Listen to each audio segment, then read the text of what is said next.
পাকিস্তানের batting innings শেষেই মোটামুটি নিশ্চিত হয়ে গিয়েছিল বাংলাদেশ এই ম্যাচটা আর জিতছে না। বৃষ্টির পরে যখন আরো 153 বলে 216 রান দরকার 7 উইকেট হাতে নিয়ে, তখন আরো নিশ্চিত হয়েছে বাংলাদেশ কোনোভাবেই এই ম্যাচ জিতছে না। বাংলাদেশ এই ম্যাচ 100% জিতছে না নিশ্চিত হয়েছে যখন লিটন দাস সুইপ খেলে 41 করে দারুণ খেলতে খেলতে উইকেটটা দিয়ে এলেন।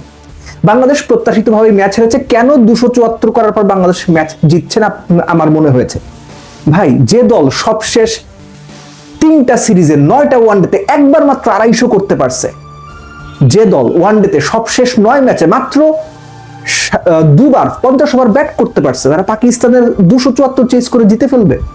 এত সহজ না। তারা 32 ওভারে 240 প্লাস 243 চেস করে ফেলবে, খুব কঠিন বাংলাদেশের দলটার জন্য।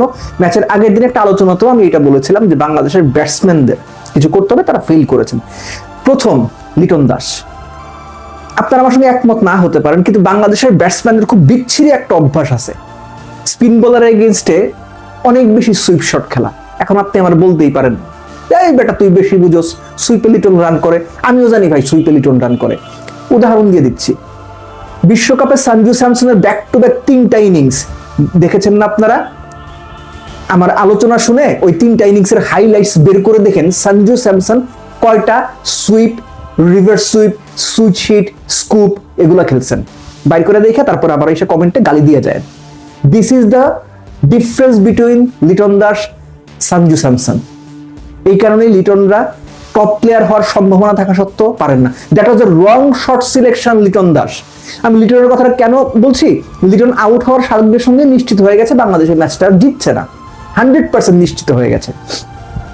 লেফট আর্ম অর্থোডক্স আপনার স্ট্যাম্প টার্গেট করে বল করছে, অ্যারাউন্ড দ্য উইকেট বল করছে, এবং আপনি অ্যাক্রস দ্য লাইন গিয়ে সুইপ খেলতে যাচ্ছেন। বল যদি ব্যাট মিস করে প্যাডে লাগে, 90% সম্ভাবনা আপনি এলবিডব্লিউ হবেন। আপনি রিস্ক কেন নেবেন দলের ওই পজিশনে? সো লিটনের ওই আউটটা আমার মনে হয়েছে যে বাংলাদেশের চেস করার সময় ব্যাটিং ইনিংসটাকে শেষ করে দিয়েছে। তানজিদ তামিমের কথা বলি, বড় রান হলেই তিনি মুখ থুবড়ে পড়েন, ছোট রান চেস করতে গেলে তিনি ক্রিস গেল হয়ে যান, আবারও প্রমাণিত। সাইফ হাসান, আমাদের দেশের প্লেয়ারদের দুর্ভাগ্য, তাদের ভালো ফর্ম আসলে 3-4 মাসের বেশি থাকে না। সাইফের ক্ষেত্রে সেটাই হয়েছে, এর বেশি কিছু বলার নাই। থার্ড ম্যাচে সৌম্যকে দেখতে চাই, left hand right hand combination দোহাই দিন না প্লিজ। নাজমুল হোসেন শান্ত, ফেব্রুয়ারি 2025-এ নিউজিল্যান্ডের বিপক্ষে সবশেষ 50 করেছিলেন, সবশেষ 11 ইনিংসেই বোধ হয় 11 ইনিংসে শান্তর রান 167 বা 68, একটা 50ও করতে পারেনি। শান্তর কি সমস্যা হচ্ছে সেটা শান্তই ভালো জানেন। আপাত দৃষ্টিতে যেটা মনে হয়েছে, অ্যারাউন্ড দ্য উইকেট গিয়ে শান্তকে স্ট্যাম্প অ্যাটাক করে বল করলে ইদার শান্ত এলবিডব্লিউ হন, ইদার শান্ত বোল্ড আউট হন, অথবা উইকেটের পিছনে ক্যাচ দেন। শান্তর সবশেষ 30টা আউট যদি আপনি বের করে দেখেন সব রকম ফরম্যাটে ইন্টারন্যাশনালে, অন্তত 10 বার আপনি দেখবেন এই ঘটনা ঘটেছে। এর বাইরে বাকিদের নিয়ে খুব বেশি কিছু বলার নাই। মিরাজ, আমি আবারও বলছি, ইন্টারন্যাশনাল ক্রিকেটে, ওয়ানডে ক্রিকেটে, টি20 ক্রিকেটে, সাদা বলের ক্রিকেটে মিরাজ 7 নম্বরের প্লেয়ার না। সো এর বাইরে মিরাজকে নিয়ে আর কোনো কিছু বলার নাই। আফিফ হোসেন ধ্রুব, প্রথম দিনের আলোচনাতেই বলেছিলাম যখন দল ঘোষণা হয়েছিল, আফিফ হোসেন ধ্রুবকে দিয়ে 6 নম্বরের ফিনিশারের রোল এর আগেও ট্রাই করা হয়েছে বাংলাদেশ ক্রিকেটে। আফিফ ফেল করেছেন, দল থেকে বাদ পড়েছেন, আবারও সেই লাইনে তাকে নিয়ে আসা হয়েছে। তিনি কতটুকু সাকসেসফুল হবেন আমার মধ্যে সিরিয়াস ডাউট আছে। এবং বাংলাদেশের যেভাবে হারার কথা ছিল সেভাবেই বাংলাদেশ হেরেছে। কপাল ভালো, বাংলাদেশকে 340 চেজ করতে হয় নাই। এখন হচ্ছে বোলিং এর দিকটাতে আসি। মাস সাদাকাত যেভাবে বাংলাদেশের পেসারদের পিটিয়েছেন, ইনক্রেডিবল, 46 বলে 75। এবং সবচেয়ে খারাপ লাগার যে ব্যাপারটা, ধারাবাহিকতা বলতে যেটা বোঝে আমাদের ব্যাটসম্যানদেরও নেই, বোলারদেরও নেই। নাহিদ রানা যে ম্যাচে 5 উইকেট পেলেন লাস্ট ম্যাচটা, আমরা সবাই উচ্ছ্বসিত প্রশংসা করেছি, উচ্ছ্বসিত প্রশংসা করার মতোই বল তিনি করেছেন।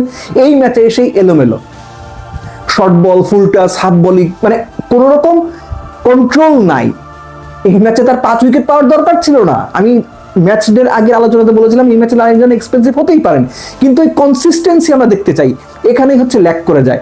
নাহিদ রানা যদি এই ম্যাচে 10 ওভারে 40 রান দিয়ে কোনো উইকেটও না পাইতেন, খুব ভালো জায়গায় বল করে যেতেন, তাও আমি এই কথা বলতাম যে না ভালো বল করছেন, কিন্তু সেটা বলার সুযোগ নাই।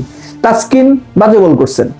ম্যাচটা মূলত মিরাজের আমি পার্সোনালি ফিল করি যে লেফট হ্যান্ডারদের এগেনস্টে যখন এত কিছু আলোচনা হয়, লেফট হ্যান্ডার বলেই মিরাজকে বল করতে হবে, তাহলে ভাই আপনি যখন দেখতেছেন পেসারদের মাইরা মানে সুতা বাইর করে দিচ্ছে, তখন কেন বোলিং আসলেন না?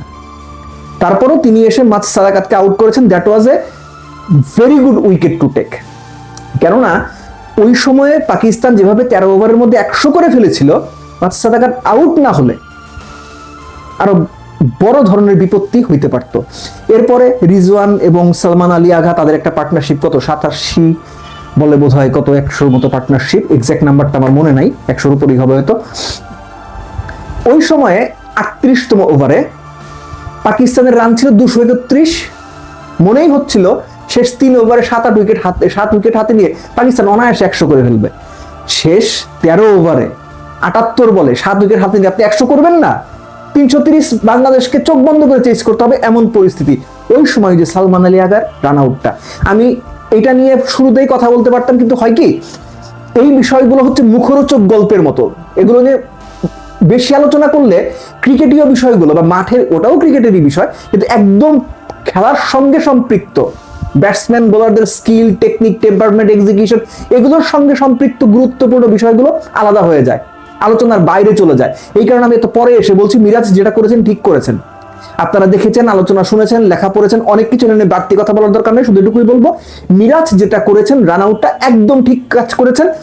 বরং অন্যায় করেছেন সালমান আলী আগা, ম্যাট থেকে বের হওয়ার সময় যে হেলমেট ছুঁড়ে ফেলে, গ্লাভস ছুঁড়ে ফেলে অক্রিকেটীয় আচরণ করেছেন। এখানে ক্রিকেটের স্পিরিটের কোনো ব্যাপার নাই, যারা বলছেন তারা ফালতু কথা বলছেন। এবং ওই ওভারটা ছিল পাকিস্তান ইনিংসের জন্য খুবই ক্রুশাল, বাংলাদেশের জন্য টার্নিং পয়েন্ট। কেননা তখন একটা রাশ কিংবা হট সিচুয়েশন তৈরি হয়েছিল। সালমান আলী আগা 64 করে আউট হওয়ার পরে রিজওয়ান তখন 44 রানে তিনিও মিরাজকে ওই রাশ অফ ব্লাডে মারতে গেলেন, উইকেট দিয়ে আসলেন। ওই এক ওভারে একটা রান আউট আর একটা উইকেট গেল। মিরাজ এই ম্যাচে ভালো বল করেছেন, 10 ওভার 34 রান 2 উইকেট, বেশ ভালো বল করেছেন। তারপরে পাকিস্তান টিম কলাপস করলো। সম্ভবত শেষ 43 বা 44 রানে পাকিস্তান 7 উইকেট হারিয়েছে। এই যে শেষ 43 বা 44 রানে 7 উইকেট হারানো, এটার মূল ট্রেনটা শুরু হয়েছিল ওই 39তম ওভারে মিরাজের ওভার থেকে। পাকিস্তান 15 বল হাতে রেখে অল আউট হয়েছে।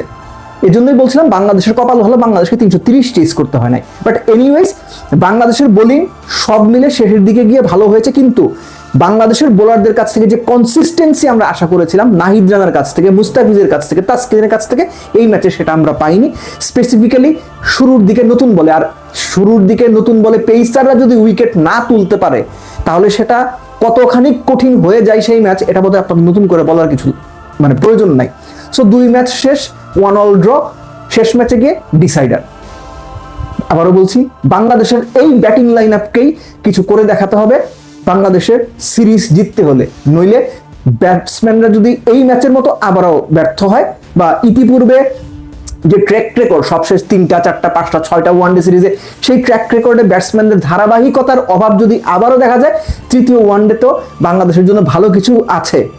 এটার জন্য আমাদের শুধু প্রার্থনাই আমরা করতে পারি, কিন্তু ব্যাটসম্যানদের দিকে ভরসা করার জায়গাটা তারাই আসলে দিনকে দিন কমিয়ে দিচ্ছেন।